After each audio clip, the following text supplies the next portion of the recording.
እንግዲህ አብርሃም ስለቀጣዩ ስለሱና ስለ ሄርሜላ የህይወት ጉዞ እንግዲህ ሐሳውቋል ማለት ነው። ሰላም ጤና ይስጥልኝ፣ እንዴት ናችሁ? ለዚህ ቻናል አዲስ ከሆናችሁ ሰብስክራይብ በማድረግ ቤተሰቦችን እንድትሆኑ ጋብዛለሁ። ቪዲዮውን ላይክ በማድረግ ጀምሩት። እንዲሁም ቪዲዮውን አይታችሁ ስትጨርሱ የእናንተን ሐሳብ አስተያየት ኮሜንት ላይ አስቀምጡልኝ። ከወዲሁ እንግዲህ ላይክ ስለምታደርጉ ኮሜንትም ስለምትጽፉልኝ እጅግ በጣም አመሰግናለሁ። እንግዲህ ዛሬም አንዳንድ አዳዲስ ጉዳዮች ተፈጥረዋል።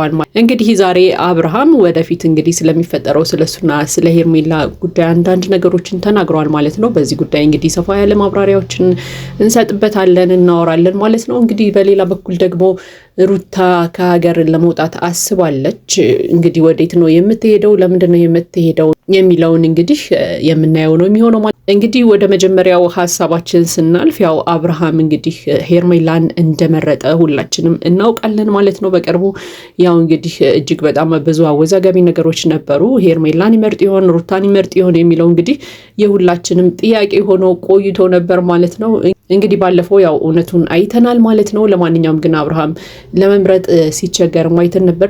ለመምረጥ የተቸገረበት ምክንያት ብሎ ያስቀመጠው ደግሞ ያው ሩታ ምርጫዬን ካወቀች በልጄ ትበቀለኛለች፣ ልጄን እንዳላይ ይደረጋለሁ፣ እኔ ደግሞ ልጄን እጅግ በጣም ተላምጄዋለሁ፣ ካለሱ መኖር አልችልም እያለ እንግዲህ ሲናገር ሰምተን ነበር ማለት ነው። እንግዲህ ከዛ ከብዙ ውጣ ውረዶች በኋላ እንግዲህ ሄርሜላን እንደሚመርጥና እንግዲህ ከሄርሜላ ጋር እንደሚቀጥል ወደፊትም እንደሚያስብ ተናግሯል ማለት ነው። እና አሁን ላይ ሄርሜላና አብርሃም አብረው ናቸው ማለት ነው። እንግዲህ የሩታና የአብርሃም ጉዳይ ያለቀለት ይመስላል።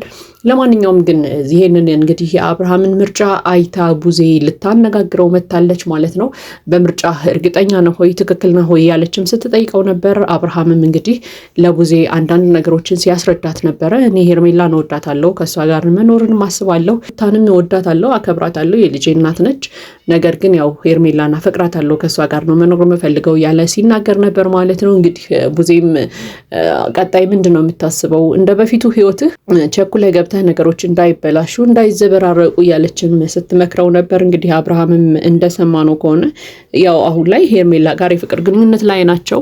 ስለዚህ ቶሎ ቸኩለው ግን ወደ ትዳር እንደማይገባ ነገሮችን ሳያረጋግጥ ሳያጣራ ቶሎ ውሳኔዎችን እንደማይወስን እንግዲህ ሲናገር ሰምተናል ማለት ነው። ይህ ማለት እንግዲህ የሄርሜላና የአብርሃም የሰርግ ጉዞ ላልተወሰነ ጊዜ ተራዝሟል ማለት ነው። ምክንያቱም አሁን ላይ አብርሃም እንግዲህ ከሄርሜላ ጋር ትዳርን እንደማያስብ ለመጋባትም እንደማይፈጥን ፈጥኖም ወደ ትዳር እንደማይገባ እየተናገረ ነበር። ምክንያቱም ከሩታ ጋር ስለነበረው ሪሌሽንም ሲያወራ ምንድን ነው ሲል የነበረው በቃ ቸኩዬ ነው የገባሁት፣ ልጅነትም ስላለ ልጅነትም አታሎኛል፣ ብዙ ነገሮች በጥድፊያ ነው የሆኑት። ስለዚህ ያ ነገር እንዳይደገም አሁን ላይ ነገሮችን ተረጋግቼ ነው ማደርገው እያለ እንግዲህ ከቡዜ ጋር ሲያወራ ነበር ማለት ነው። እንግዲህ ያው ይሄ ውሳኔ ትክክል ነው፣ ግድ ነው። ሁሉም ሰው ተዋዶ ተፋቅሮ ቶሎ ወደ ትዳር አይገባም። አንዳንድ ነገሮችን አብረው ማስተካከል አለባቸው። እርስ በእርስ በደንብ መተዋወቅ አለባቸው። በደንብ መፈላለጋቸውን እርግጠኛ መሆን መቻል አለባቸው ብዬ አምናለሁ። ስለዚህ አብርሃም ያለው ነገር ትክክል ነው። ተቸኩሎ ወደ ትዳር አይገባም። ምክንያቱም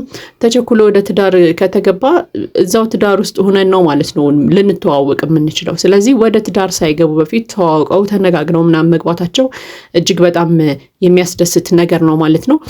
እኔ ከዚህም በላይ በጣም ደስ ያለኝ ምንድን ነው ሩታ ጋር ራሱ ሰላም አውርደዋል። በቃ ባለፈው ዴቭ ካስታረቃቸው በኋላ ሩታ ጋርም ሰላም ናቸው። አሁን ደግሞ የራሱን ህይወት አቅጣጫ መርጧል ማለት ነው። እሱ ነገር መብቱ ነው። ምክንያቱም በቃ የራሱ ህይወት ነው። ቀጣይ ማንም አይኖርለትም። የራሱን ህይወት የሚፈልገውን ህይወት መርጧል ብዬ አምናለሁ። ስለዚህ አንደኛ ሩታ ጋር ሰላም መሆናቸው በራሱ ደስ ይላል።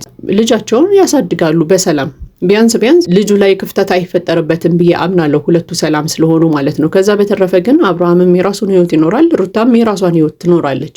ልጃቸውንም በመሀል የሚያስተሳስራቸው ያው ልጃቸውን አንድ ላይ ያሳድጋሉ ማለት ነው። ይህ እንግዲህ ያው የራሳቸው ምርጫ ስለሆነ ማለት ነው። ስለዚህ አብርሃምም እንግዲህ ለቡዜ እያላት የነበረው ምንድን ነው በቃ እኔና ሄርሜላ አሁን ላይ አሪፍ ላይ ነን፣ አሪፍ የፍቅር ጊዜ አለን፣ እኔም እወዳታለሁ፣ እሷም ትወደኛለች።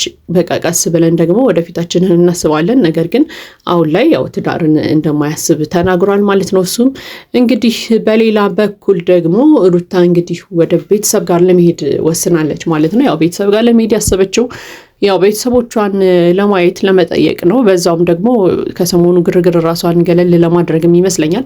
ለማንኛውም ግን ወደ ቤተሰብ ጋር ልትሄድ ስትል እንግዲህ ድንገት ጆንና ደስታ መጥተዋል ማለት ነው። በቃ አትሄጂም ብለው ውጥር አድርገው ይዘዋት ነበር እጅግ በጣም በሚያሳዝን ሁኔታ። አሁንም ቢሆን በሩታ ህይወት ጣልቃ የሚገቡ ሰዎች፣ በሩታ ውሳኔ እኛንን የምንወስነው የሚሉ ሰዎች ከሩታ ጎና ለመራቃቸው በጣም ነው የሚያናድደው እውነት ለመናገር።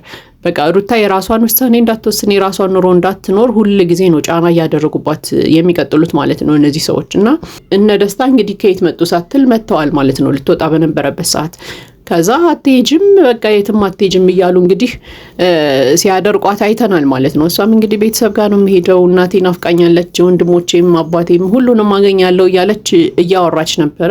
በፍጹም አትሄጂም፣ እንደውም ይባስ ብሎ ደስታ ምንድነው ሲላት የነበረው ማንን ደስ ይበለው ብለሽ ነው ለጠላትሽ ብለሽ ነው እንዴ የምትሄጂው ምናምን እያላት ነበር።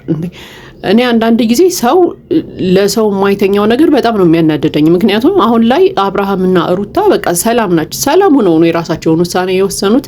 ልጃቸውን ለማሳደግ ተስማምተዋል። ነገር ግን ልጁን አብርሃም ሊጠይቅ በሚሄድበት ሰዓትም በሰላም ነው ልጁን አይቶ ከሩታ ጋር ሰላም አውርደዋል። ልጁን አይቶ ሩታን ሰላም ብሎ የሚመለሰውና ሩታ ጋር ሰላም አውርደዋል። ይሄ ባለበት ሁኔታ አብርሃምን አዙሮ አሁንም ጠላትሽ ደስ እንዳይለው ነው። ለምን ጠላትሽ ደስ ይለዋል? ለምን ከነሱ ትርቅ ያለሽ? ማንን ደስ ይበለው ብለሽ ነው ምናምን ይሏታል። ሩታ ሁላ እንደውም እኔ ለነሱ ብዬ ነው እንደምኖረው፣ ለሰው ብዬ ነው እንደምኖረው፣ እኔ የራሴን ህይወት እኮ ነው የምኖረው ምናምን እያለችው ላስትመልስላቸው ነበርና አንዳንድ ጊዜ አሁንም ቢሆን በሩታ ዙሪያ ሰዎች አሉ። በቃ ከዳኒና ከሜሪ ደግሞ ትንሽ ራቅ አለች ስንል መጡ ደግሞ እነ ደስታ ማለት ነው። በቃ ጠላትሽን ደስ እንዲለው ብለሽ ነው የምትሄጂው፣ ለማን ብለሽ ነው ምናምን እያሉ አብርሃም ጋር በቃ ጠላት እንድትሆን ያደረጓት ነው ማለት ነው። ድጋሚ አብርሃም ጋር ሰላም አውርዳለች። እንዴት ብለን ነው ልንነግራቸው የምንችለው?